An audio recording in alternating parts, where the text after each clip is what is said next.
নির্দেশদাতা, অর্থের যোগানদাতা, শুটারকে ভারতে পালিয়ে যেতে সহায়তাকারী সহ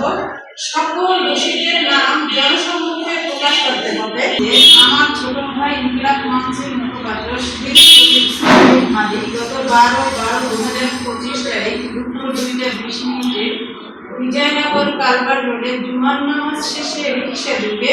নির্দিষ্ট গন্তব্যে যাবার পথে ঘাতকদের দ্বারা মাথায় গুলি বিদ্ধ হয় এবং 18 ডিসেম্বর রাত 9:25 সিঙ্গাপুর জেনারেল হাসপাতালে চিকিৎসাধীন অবস্থায় শাহাদাত হয়েছে। আপনারা নিশ্চয়ই সংবাদ মাধ্যমে জানতে পেরেছেন যে গত 8/3/2026 তারিখ শুটার ফয়সাল করিম এবং তার সহযোগী আলমগীর ভারতে গ্রেফতার হয়েছে। সরকারের কাছে আমার দাবি, বাংলাদেশ এবং ভারতের মধ্যে যে বন্দি বিনিময় চুক্তি রয়েছে তার মাধ্যমে অতি দ্রুত আসামিদের বাংলাদেশে ফিরিয়ে এনে প্রচলিত আইনের মাধ্যমে